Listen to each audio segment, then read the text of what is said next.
Assalamualaikum warahmatullahi wabarakatuh. Bismillahirrahmanirrahim. Alhamdulillahi rabbil alamin.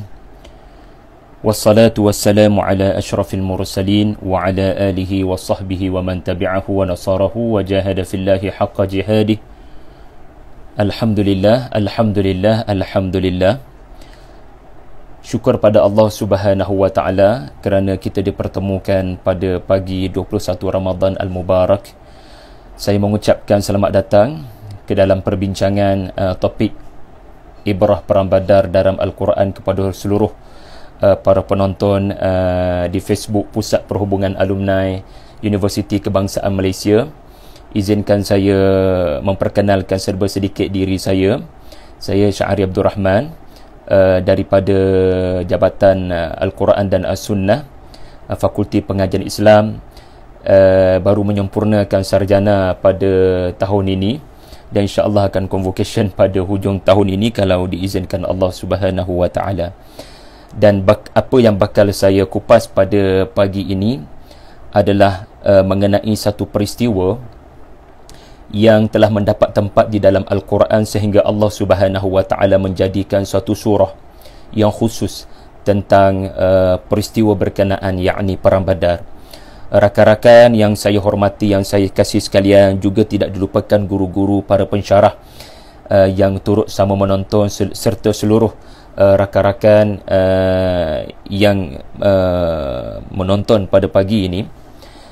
Kita sudah banyak pengetahuan barangkali tentang peperangan Badar. Kita baru sahaja melalui 17 Ramadan Al-Mubarak.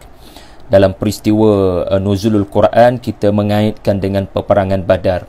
Banyak informasi-informasi daripada sirah yang telah kita pelajari yang kita tidak ketahui. Alhamdulillah, 17 Ramadan yang lepas kita telah ketahui.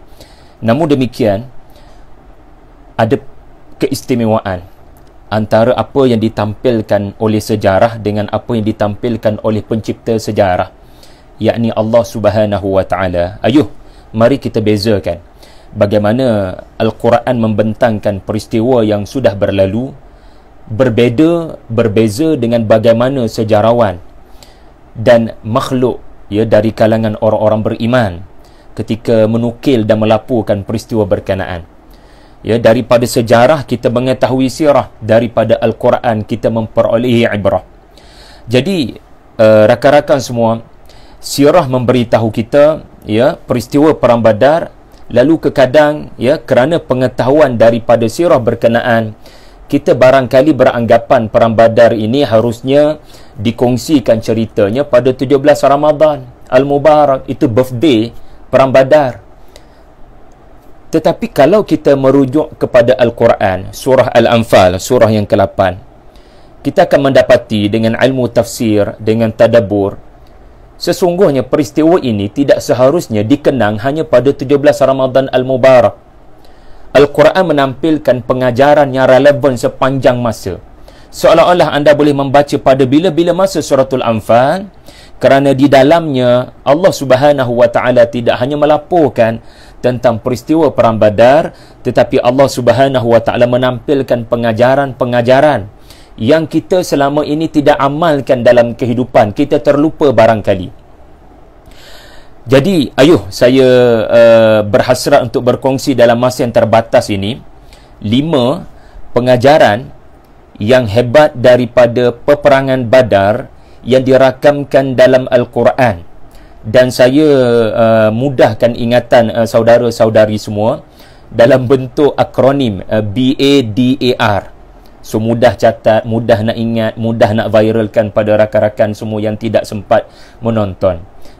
Sebelum saya pergi kepada 5 pengajaran daripada peristiwa Perang Badar, eloknya saya sebut terlebih dahulu fakta ringkas, agar ada sedikit pengetahuan asas tentang peperangan ini. Ia adalah perang yang terjadi pada 17 Ramadan Al-Mubarak, tahun yang kedua Hijrah, bersamaan dengan 624 Masihi, iaitulah umur sallallahu alaihi wasallam 13 plus 2 plus 40, lebih kurang 55 tahun umur sallallahu alaihi wasallam. Dan ia adalah tahun yang ke-15 kenabian, ya 13 di Makkah, 2 tahun Nabi di Madinah, 15 tahun Nabi didustakan oleh orang-orang kafir Makkah meskipun Nabi telah berhijrah. Dan tahun 2 hijrah yang tercetusnya peperangan ini, semua sedia maklum, adalah tahun yang kali pertama fardu puasa ya diumumkan, diwartakan dan dilakukan oleh kaum muslimin pada waktu itu. Jadi sallallahu alaihi wasallam punya satu misi kerana mendapat maklumat daripada perisikan untuk pergi ya menyerang ataupun mengambil hak kaum muhajirun yang telah dirampas oleh pemimpin-pemimpin Makkah selepas mereka berhijrah, iaitulah kafilah Abu Sufyan. Ya, ada yang membuat kira-kira 50,000 dinar yang dibawa pulang oleh Abu Sufyan daripada Syam adalah bersamaan RM40 juta. Jadi besar jumlah angka ini, dan ambush kafilah Abu Sufyan tidaklah menjadi satu kesulitan bagi kaum muslimin kerana itu bukan kafilah untuk berperang. Ia hanyalah kafilah dagang. Harap-harapnya Abu Sufyan tidak menyedari kedatangan mengejut kaum muslimin. Dan pada masa yang sama, sallallahu alaihi wasallam mahu memberikan pukulan yang tepat sekali kepada kekuatan utama kerajaan Makkah, iaitulah berteraskan keuntungan perniagaan yang dibawa pulang oleh Abu Sufyan. Jadi ini adalah satu rencana strategik Nabi. Namun demikian, Allah Subhanahu wa taala punya rencana yang mengatasi rencana Nabi dan para sahabat. Wa makaru wa makarallah wallahu khairul makirin. Allah tidak berkehendak kaum muslimin untuk pergi pada 40 juta tu. Allah tidak mahu kaum muslimin pergi kepada kafilah Abu Sufyan. Allah Ta'ala halakan mereka pergi kepada pasukan Abu Jahal lengkap bersenjata daripada Makkah. Jadi rakan-rakan semua, saya percaya ada maklumat tentang details perang Badar. Cuma saya barangkali boleh peringatkan semula beberapa fakta penting, khususnya ketumbukan kaum muslimin dengan ketumbukan kafir musyrikin. Kaum muslimin berjumlah 313, manakala pasukan kafir adalah 1000 tentera, dan perlu kita tambah, dalam 1000 bala tentera musyrikin mereka membawa pahlawan-pahlawan yang terbaik daripada Makkah, sedangkan kaum muslimin ia tidak bersiap sedia dengan kepahlawanan dan ketumbukan yang terbaik. Daripada kaum muslimin ada 82 muhajirun, manakala 231 orang Ansar. Daripada 231 orang Ansar ini, 61 orang adalah daripada Aus dan 170 daripada Khazraj.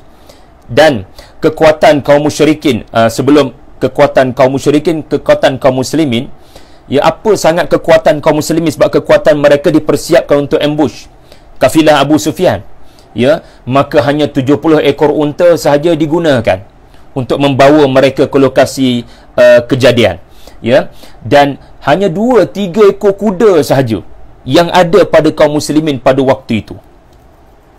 Manakala kekuatan pasukan Quraisy bukan sekadar pahlawan yang terbaik, ia bersama dengan 1000 bala tentera yang terbaik, mereka adalah bala tentera yang lengkap dengan baju perisai. Memang susah nak ditikam oleh senjata kaum muslimin. Dengan 100 ekor kuda pula, tadi 2 ekor kuda kaum muslimin, tetapi kaum musyrikin adalah 100 ekor kuda beruniform lengkap perisai tubuh kuda berkenaan. Allahu Akbar. Manakala kalau kaum muslimin ada 70 ekor unta untuk berjalan, kaum musyrikin ada 700 ekor unta, bukan untuk bawa kaum musyrikin sekadar berjalan, untuk menjadi jamuan makan mereka sepanjang dalam perjalanan menuju ke Badar, 150 km daripada Madinah. Jadi makan-makan seronok-seronok, ditaja 700 ekor unta ini oleh 9 orang terkaya dari Makkah seperti Abu Lahab, ya, dan mereka siap bawa wanita-wanita untuk membakar semangat, untuk boost moral, untuk menyanyi, bersyair, membakar semangat, ya, dan membakar semangat kaum musyrikin. Inilah sedikit gambaran perang yang tidak seimbang, rakan-rakan semua. Tetapi bagaimana Allah Subhanahu wa taala memberi tahu dalam Al-Quran tentang peristiwa ini? Allah Azza wa Jalla tidak hanya membentangkan bagaimana peperangan itu terjadi, tetapi Allah Ta'ala membentangkan peperangan berkenaan dengan pengajarannya merentas masa dan tempat. Maksudnya apa? Setiap yang melihat peristiwa Badar dalam Al-Quran, dalam suratul Anfal, akan mendapati kekuatan kaum muslimin dalam peperangan Badar adalah kekuatan yang saya perlukan pada waktu ini. Penyakit kaum musyrikin dalam peperangan Badar boleh menjadi penyakit hati saya pada waktu ini.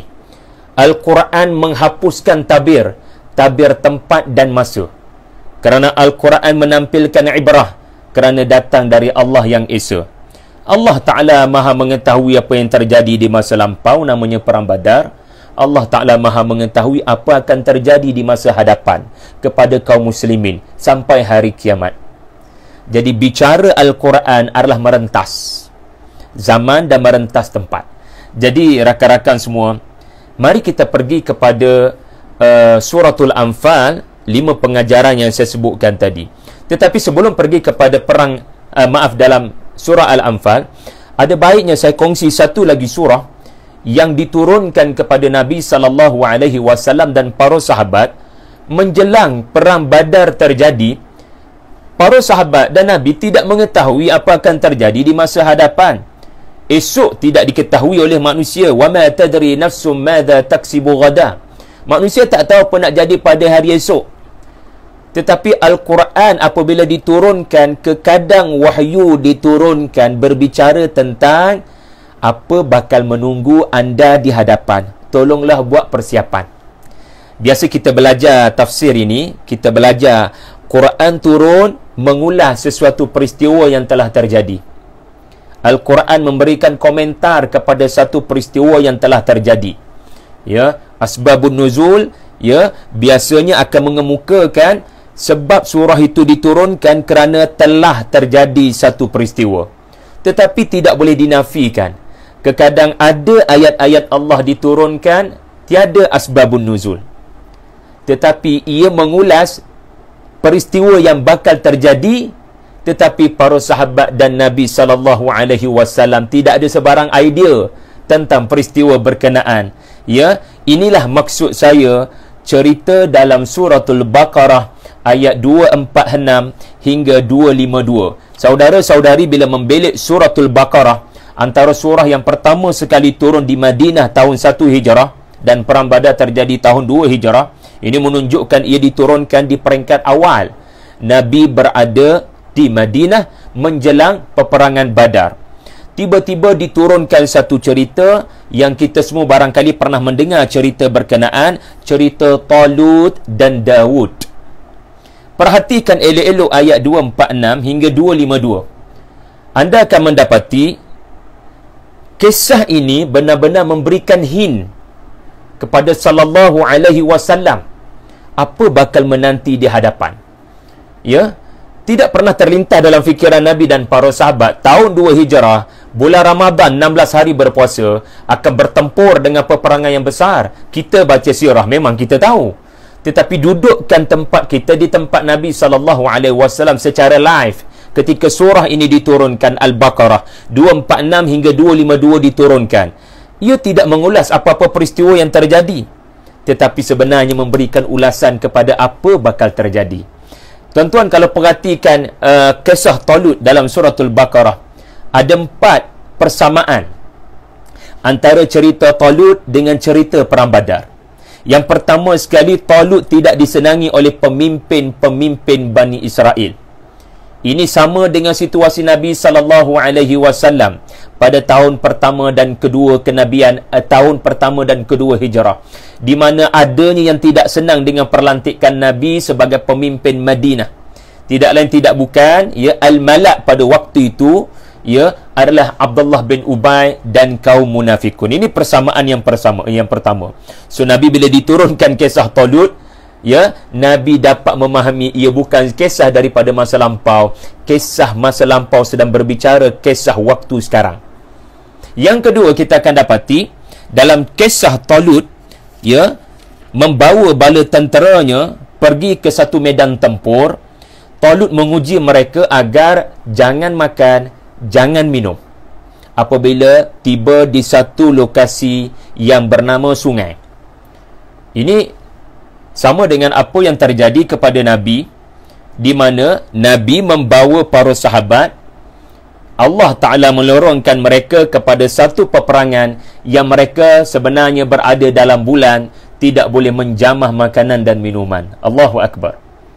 Yang ketiga, persamaan kita akan dapati tidak lain tidak bukan adalah ungkapan yang dilafazkan oleh tentera Talut yang berbaki, yang sangat sedikit, ya, iaitulah kam min fi'atin qalilatin ghalabat fi'atan kathiratan biidznillah wallahu ma'as sabirin.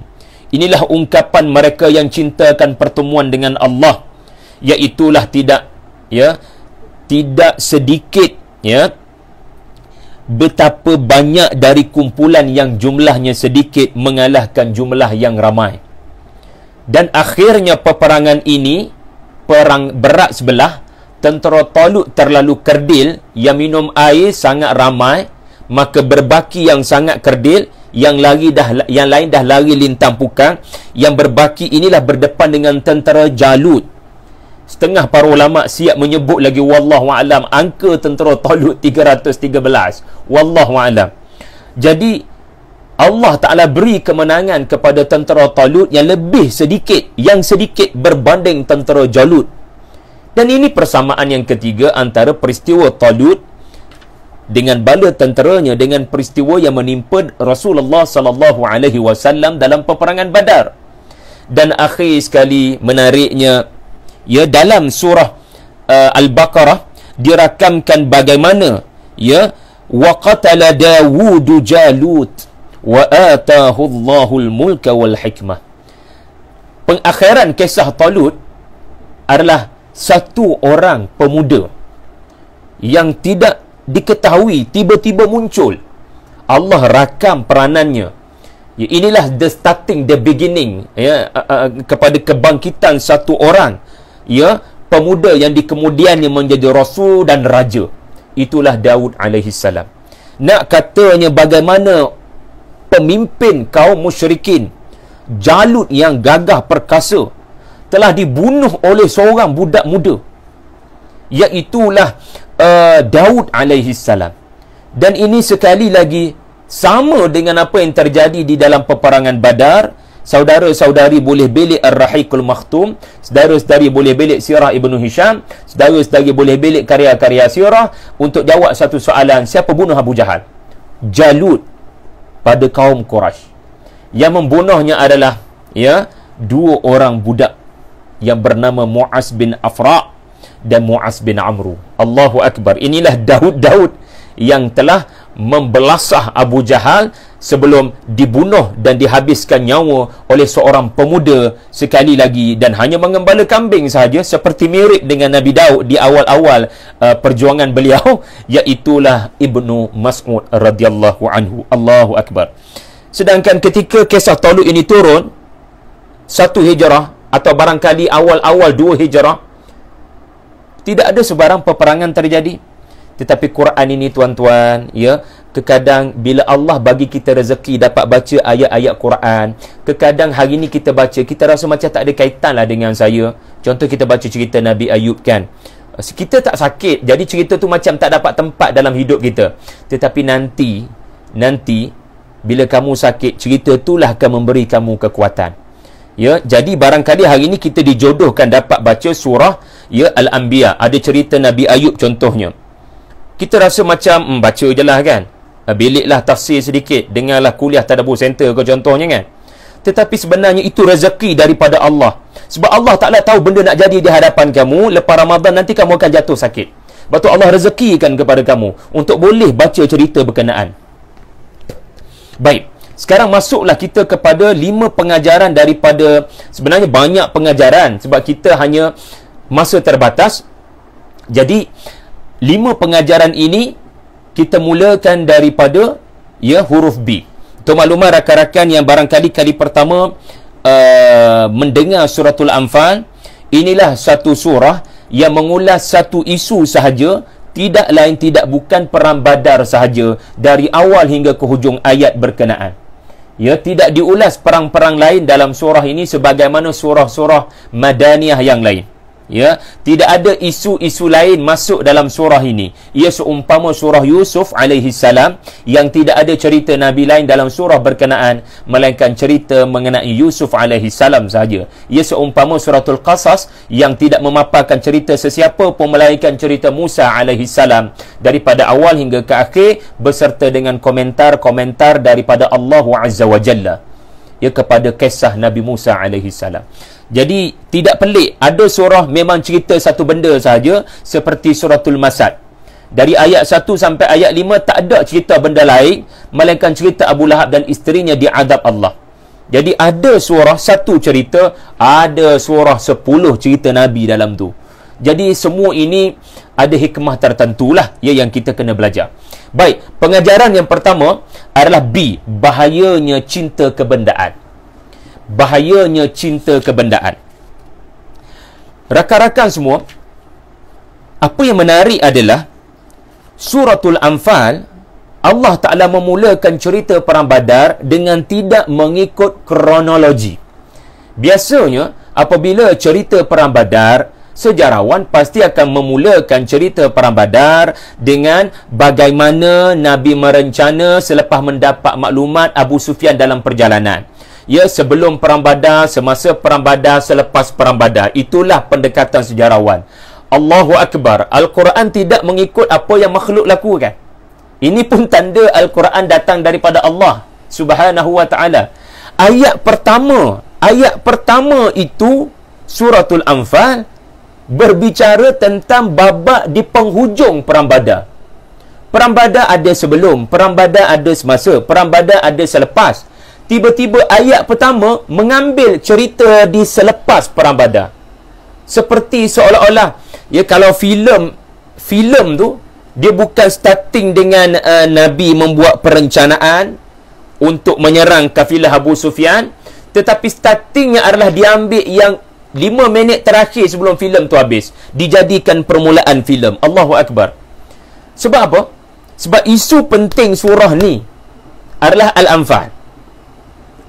Cerita perang Badar ni banyak pengajaran, tetapi Allah Ta'ala nak bicarakan satu benda yang penting yang Allah Ta'ala umumkan. Bila Allah kata penting, kita kena faham itulah yang penting.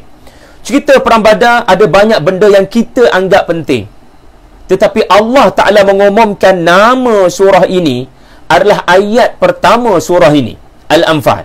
Dan Al-Anfal itu adalah bermaksud harta rampasan perang, sesuatu yang bernama nafilah. Al-Anfal, tambahan. Jadi kalau kita perhatikan ayat yang pertama ini, tuan-tuan, ayat yang pertama, saya tidak ada masa untuk menghuraikan tafsiran ayat yang pertama. Saya boleh tadaburkan terus ayat yang pertama kepada rakan-rakan semua. Iaitulah ayat pertama memutuskan para sahabat daripada kecintaan, kemahuan kepada harta rampasan perang. Kenapa mesti berlaku pertelagahan dan percakaran antara orang muda dengan orang tua dalam 313? Sebab apa?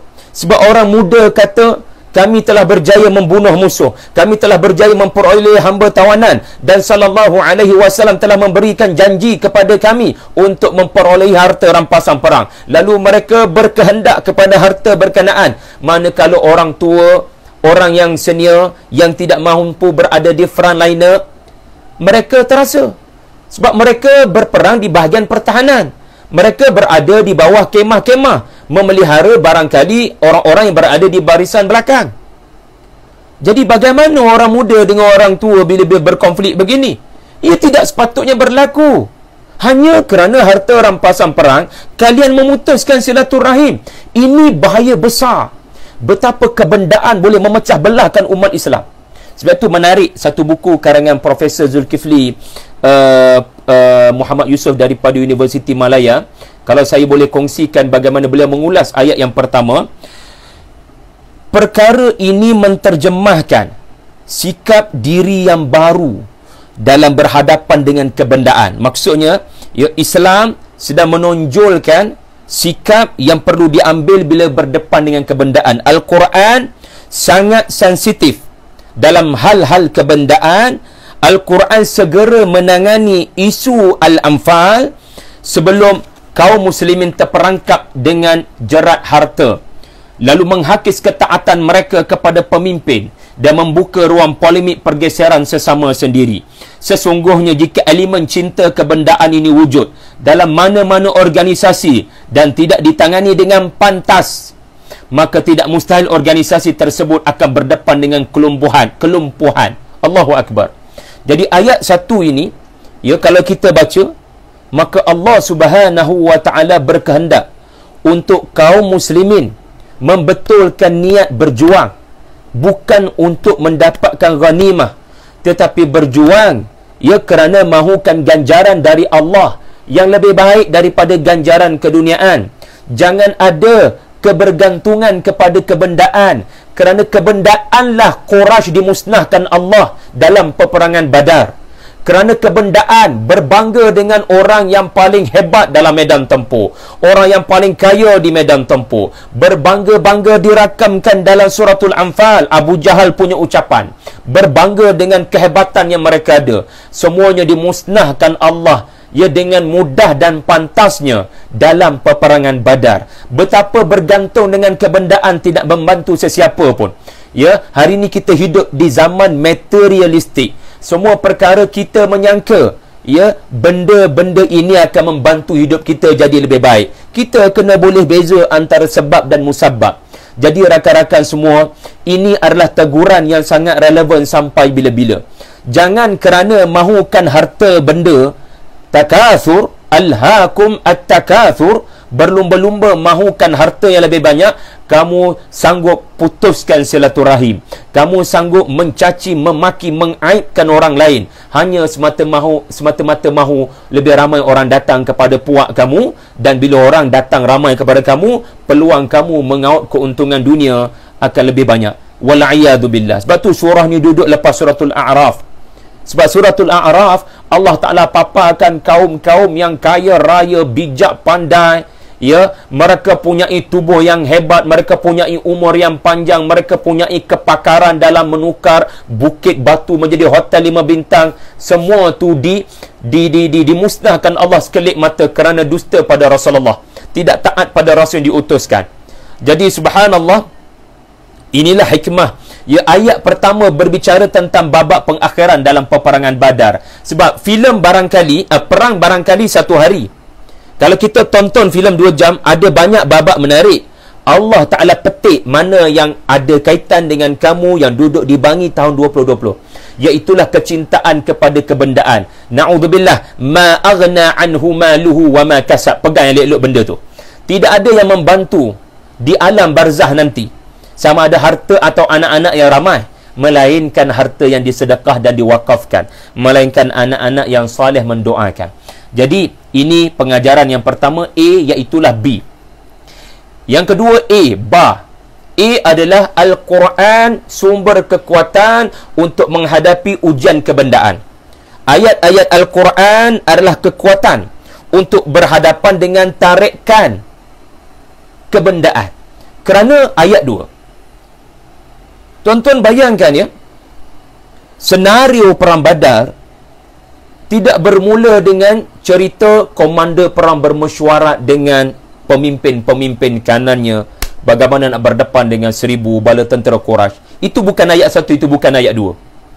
Biasa dalam filem, dalam perang, pasti digambarkan dulu mesyuarat atau barangkali pidato berapi-rapi seorang komander. Tetapi itu tidak mendapat tempat di ayat 1, ayat 2. Ayat 1, ayat 2 dalam surah-surah Al-Quran adalah ayat-ayat fawatih, kata para ulama, yang kita kena beri perhatian, kerana di situlah letaknya intipati surah, maksud surah, ke arah mana surah itu mahu kita beri perhatian. Jadi ayat 1 berbicara tentang cinta kebendaan, ayat kedua adalah bagaimana untuk mengelakkan cinta kebendaan, iaitulah membaca Al-Quran, memahami Al-Quran, tadabbur Al-Quran, sehingga cinta akhirat, yazunnuna annahum mulaqullah, cinta Allah dan negara akhirat masuk ke dalam fikiran dan hati lebih daripada cintakan dunia.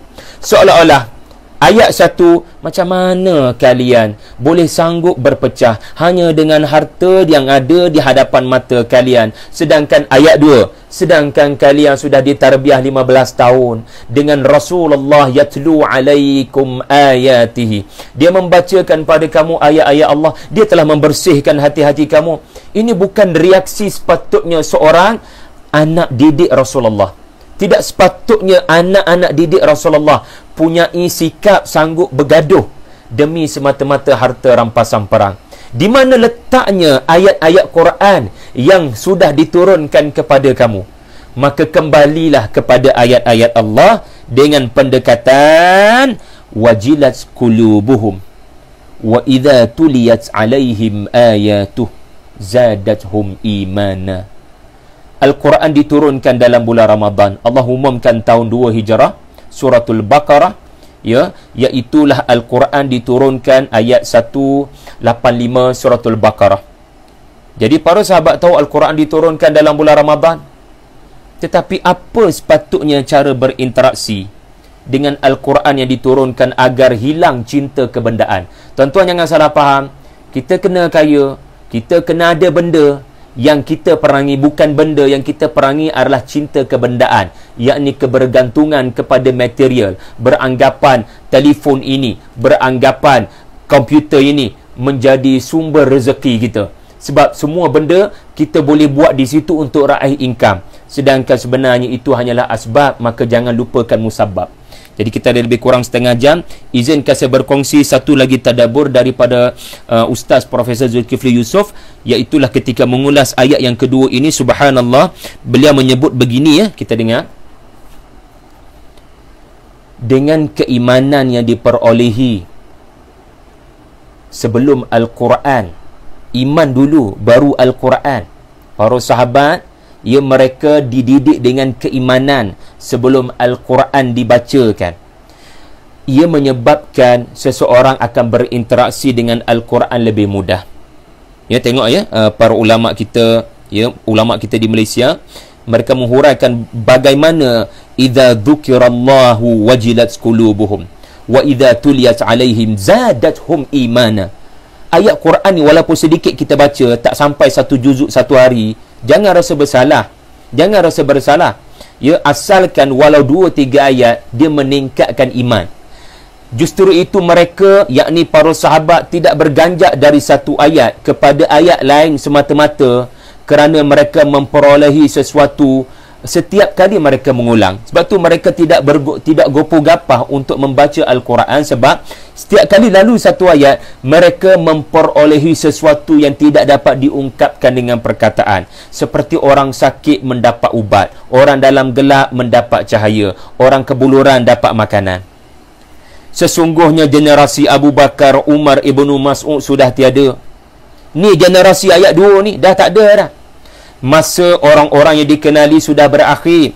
Tetapi kenapa Allah Ta'ala sebut ayat 2 ini akan berulang jika kita mengambil sumber yang sama, yakni Al-Quran, dan bertindak sebiji dengan apa yang Al-Quran suruh, maka akan lahirlah generasi Al-Quran yang pernah dilahirkan dahulu pada tahun 2020 ni, insya-Allah. Ya, setiap kali mereka bertindak, mereka merujukkan tindakan mereka kepada Al-Quran. Jadi inilah teguran Allah Subhanahu wa taala, teguran yang halus, itab, ya, kepada para sahabat dalam peristiwa selepas peperangan Badar berkesudahan dengan kemenangan. Allahu Akbar. Pengajaran yang ketiga, huruf D. Huruf D. D adalah dalam kesusahan ada banyak kebaikan. Ini adalah merujuk kepada ayat 5 hingga 7. Jadi rakan-rakan boleh baca terjemahan ayat 5 dan ayat 7, ya, tetapi izinkan saya menyebut intisari pengajaran daripada ayat 5 hingga 7.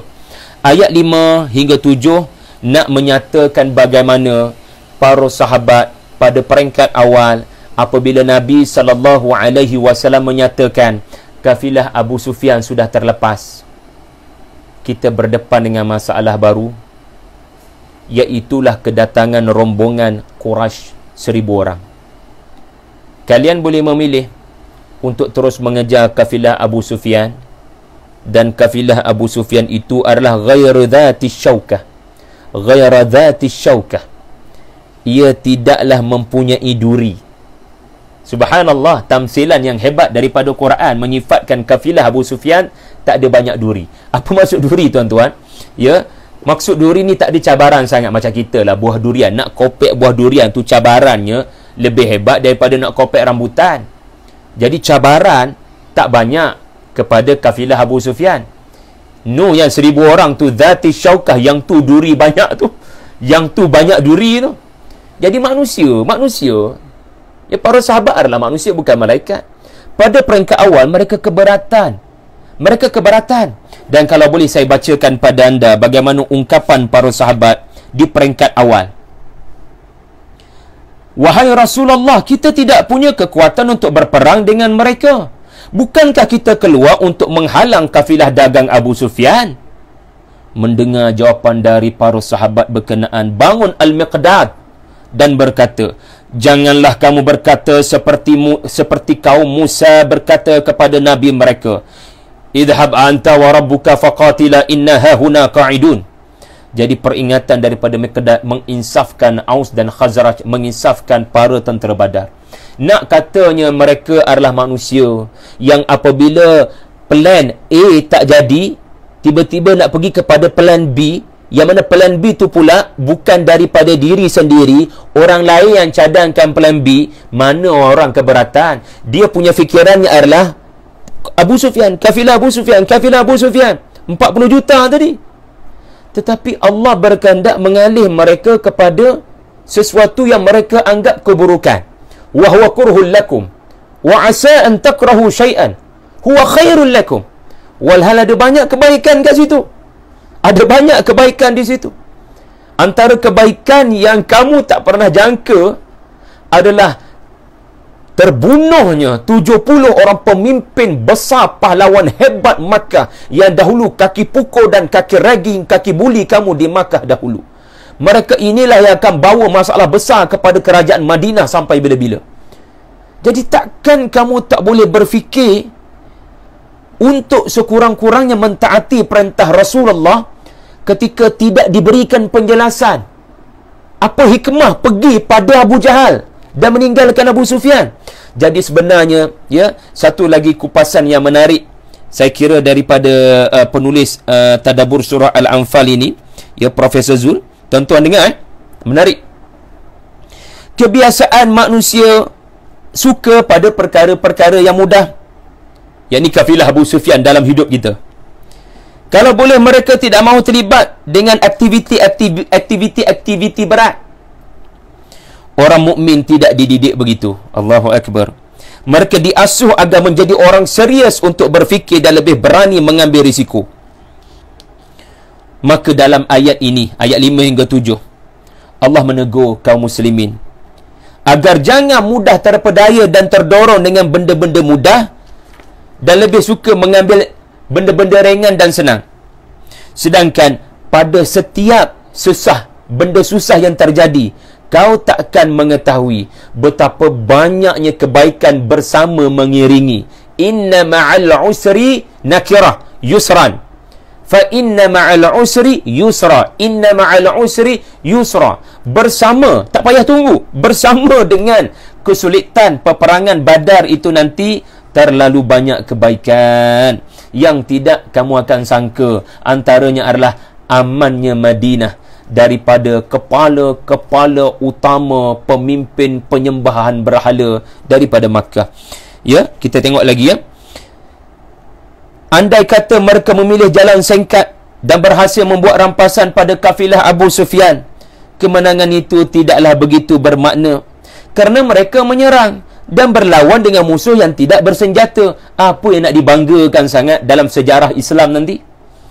Tuhan mahu orang mukmin, ya, Profesor Zul sebut, Tuhan mahu orang mukmin menjadi benar-benar jantan, iaitu berlawan dengan seteru yang jauh lebih canggih persiapan perang, supaya ini akan jadi bibit-bibit bicara sampai hari kiamat. Orang akan bercakap benda ni. Apa dia? Kaum muslimin, mereka sudah berikhtiar, tetapi musuh sentiasa mengatasi kelebihan kaum muslimin. Maka pada waktu ini Perang Badar mengajar kita. Perang Badar mengajar kita, kalau Allah memihak kepada kita, tak ada yang boleh kalahkan kita. Walaupun kekuatan mereka kekuatan Ashabul Fil, kekuatan gajah-gajah yang hebat, walaupun kekuatan mereka adalah kekuatan Fir'aun, mereka takkan boleh menumbangkan Rasul, dan mereka takkan boleh menumbangkan umat yang patuh pada arahan Rasul. Allahu Akbar. Apa kata kalau orang Islam pula kalah dalam peperangan Badar? Kalaulah mereka kalah, boleh dimaafkan. Sebab memang lawan mereka punyai jumlah yang lebih besar dan persiapan yang lebih rapi. Tetapi Tuhan tidak mahu melihat orang-orang mukmin itu kalah. Lantaran itu Tuhan menghantar bantuan daripada langit, membantu penduduk bumi. Ketika tiada sebarang bantuan manusia berikan kepada pasukan Badar, kerana mereka tidak mengetahui yang pasukan Badar itu sedang berperang dan bukan sebaliknya sedang ambush kafilah Abu Sufyan. Jadi subhanallah tuan-tuan, kita dapat pelajari dalam hidup kekadang Allah Ta'ala mengatur kita pergi pada benda kita tak sangka. Kita nak kafilah Abu Sufyan, quote in quote, tetapi Allah atur kita kepada benda yang kita rasa Allah sakitnya, tak naklah, berduri banyaklah, tak naklah benda macam tu. Berapa banyak orang-orang hebat yang menjadi hebat sebab bermula daripada hidup susah tuan-tuan. Alam yajid ka yatiman fa'awa, wajadaka dhalan fahada, wajadaka ailan fa'aghna. Itu adalah di dalam susah sebenarnya ada banyak kebaikan. So think positif. Ya. Yang keempat, kita ada lebih kurang 20 minit sebelum saya tamat. A, B-A-D-A. A adalah ambil berat sunnatullah. Barang siapa membaca perang Badar dalam suratul Anfal, maka antara pengajaran penting adalah jangan pandang lekeh usaha-usaha motivasi bala tentera. Jangan pandang lekeh, ya, memastikan bala tentera bersatu dan tidak bercakaran. Jangan pandang lekeh bala tentera mesti ada kerehatan. Allah tidak menangkan pasukan Badar, ya, hanya kerana Rasulullah berdoa, tetapi bala tentera berkecamuk berpecah. Tidak. Allah Ta'ala tidak menangkan perang Badar dalam keadaan, ya, kaum muslimin tak cukup rehat. Ya, tidak berlaku. Allah Ta'ala tidak memenangkan para sahabat dalam peperangan Badar hanya dengan doa semata-mata. Tetapi Allah Ta'ala merakamkan ikhtiar, takhtiti yang telah dilakukan oleh Nabi SAW. Dan Allah Ta'ala tolong Nabi dalam hal-hal membuat persiapan menghadapi perang. Kita nak perang kena ready. Kita tak boleh ambil pendekatan redha je lah, Allah Ta'ala dah takdir nak buat macam mana, kita berdepan je lah, life must go on. Tak boleh begitu. Orang mukmin kena wa'iddu lahum mastata'tum. Wa'iddu lahum mastata'tum. Ayat 60 suratul Anfal. Demo kena ready. Kan? Kena ready. Kita nak proposal defense, kena ready lah. Nak Viva, kena ready lah. GOT, kena ready lah. Plan tu kena ready. Jadi, ia seperti peperangan lah tu. Bila kita tak ready, nanti kita kalah. Ya, bertahun-tahun tak siap-siap tesis berkenaan. Jadi, kita kena bersedia. Jadi, saya ambil satu contoh. Ayat 11. Ayat 11 ini subhanallah tuan-tuan sekalian. Ayat 11, Allah Ta'ala bercerita mengenai mengantuk. Ayat 11. Ya, ketika Allah menjadikan kamu mengantuk untuk memberikan ketenteraman kepada kamu. Okey. Ada orang ke boleh tidur tuan-tuan kalau esok dia rasa dia akan mati? Ada orang boleh tidur lena ke kalau dia tahu dia akan digantung sampai mati esok pagi? Ada orang boleh tidur lena ke kalau dia diburu oleh musuh? Logiknya orang tak boleh tidur lena tuan-tuan bila esok nak berperang yang pilihannya antara hidup dan mati. Tetapi Allah Ta'ala jadikan seluruh pasukan Badar tanpa kehendak mereka, semua mereka didatangi mengantuk dan mereka mendapat tidur yang lena. Allahu Akbar. Sebab apa? Sebab apa? Allah Ta'ala mahu mereka mempunyai tenaga yang mencukupi. Esok nak berperang, macam mana mereka nak berperang kalau tenaga tak cukup? Sebab duk memikirkan habislah kita. Itu buang masa. Syaitan akan melemahkan kamu untuk tidak yakin pada janji Allah. Tetapi manusia ni kadang bila Allah Ta'ala suruh bertenang, rehat, dia tak boleh juga daripada esok hari. Just relax. So, jangan panikkan bala tentera anda. Sentiasa memastikan bala tentera anda bertenang. Itu antara sunnatullah. Persiapan yang perlu dilakukan. Apa-apa jadi jangan panik, kita kena relax. So, tidak ada suasana orang paling relax melainkan dia tidur. Orang yang tak boleh relax, orang yang cemah, mana boleh tidur? Tiba-tiba kita akan mendapati semua pasukan Badar tidur lena sedangkan esok nak berperang. Kecuali seorang saja tak tidur, tuan-tuan, sallallahu alaihi wasallam bermunajat pada Allah Ta'ala, memohon kemenangan. Ini sikap karakter pemimpin yang walaupun tentera berehat, dia tak rehat. Dia memohon bantuan daripada Allah.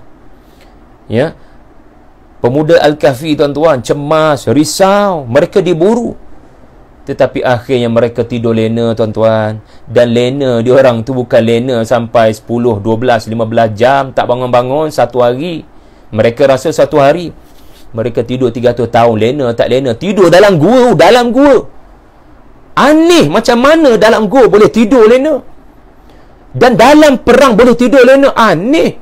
Tak payah pelik lah. Fadarabna ala adhanihim. Allah Ta'ala punya kuasa. Ya. Jadi apabila kita nak berperang, tenaga penting. So untuk tenaga mencukupi, kena rehat. Sebab sekejap lagi kalau duk asyik risau, kita tak cukup tidur. Dan nanti esok nak berperang, tak ada tenaga. Dan juga hikmah bila tidur ni, tuan-tuan, subhanallah, Allah Ta'ala tak nak mereka ni mengeluh. Sebab bila kita tak tidur, kita akan bercakap macam mana esok, macam mana. Kita melemahkan orang lain. Dan barangkali boleh berlaku di mana kita mengumpat. Barangkali kita menyebut perkara-perkara yang tidak baik. Allah Ta'ala tidak mahu anasir-anasir kekalahan itu berlaku. Maka Allah mengatasi kemahuan orang mukmin di mana ditidurkan mereka. Mereka diberikan mengantuk. Lalu pada esok hari mereka bangun-bangun, mereka bukan setakat ada tenaga, mereka ada mental preparation yang kuat, iaitulah kita akan berdepan dengan apa jua cara. Sebab tu orang tak cukup tidur, dia tak ada motivasi, tuan-tuan. Dia nak pergi kelas tak ada motivasi, nak belajar tak ada motivasi sebab tak cukup tidur punya. Jadi sebab tu menarik kepentingan merancang untuk hari esok. So kadang-kadang Nabi rencana, kadang-kadang Allah Ta'ala bawa rencana dia. Lalu apa yang berlaku adalah para sahabat dipersiapkan dengan hari esok. Ya, dipersiapkan dengan hari esok. Mereka tidak mengeluh sesama mereka sebab tidur. Mereka punya tenaga disebabkan tidur. Mereka bersatu hati kerana tidur. Ya, maka saya teringat ya satu athar daripada Sayyidina Umar Al-Khattab pada menyatakan kepentingan merancang kerana esok perang. So banyak benda kita kena buat yang kita tak pernah buat selama ini. So Umar berkata radhiyallahu anhu, di mana dalam dua peperangan ini, ya, iaitu perang Badar dan pembukaan Makkah yang tidak terjadi peperangan, di mana kami berbuka puasa dalam kedua-dua perang. Subhanallah, ramai tidak tahu, ramai menyangka perang Badar para sahabat ya berperang dalam keadaan ya berlapar berdahaga. Tak betul.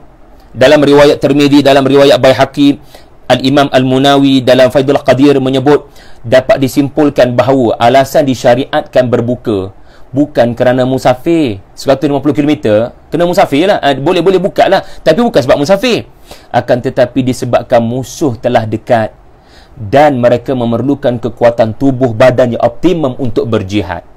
So jangan tak nampak ada benda syarak, ada benda sunnatullah, peraturan alam. So dilonggar, diberi kelonggaran semata-mata nak pelihara aspek-aspek peraturan alam untuk menang dalam peperangan. Kena ada bekalan tenaga, kena makan kurma. Walaupun orang sudah tidak benarkan makan kurma pada bulan puasa di waktu siang, tetapi kalau itu memberikan tenaga, maka mereka tetap boleh berbuka untuk menjaga stamina tubuh kuat menghadapi musuh. Ini akhlak sebaik-baik generasi kita belajar. Okey, akhir sekali tuan-tuan, akhir sekali adalah dalam tempoh yang berbaki ini, rebahnya musuh-musuh Allah akibat pukulan para malaikat. Rebahnya musuh-musuh Allah akibat pukulan para malaikat. Hidup kita ni kena pastikan malaikat rapat dengan kita. Tanazzalul malaikatu warruhu fiha. Ya, kena cuba sedaya upaya kita bangun setiap 10 malam terakhir. Jangan miss Ya, dan jangan sekadar bataskan hanya pada solat dan qiyam. Macam-macam ibadat kita boleh buat dalam malam-malam Lailatul Qadar. Dan jangan nampak malam Lailatul Qadar ni pukul 3-4 pagi. Isyak dan tarawih itu sudah sebahagian daripada definisi malam Al-Qadar.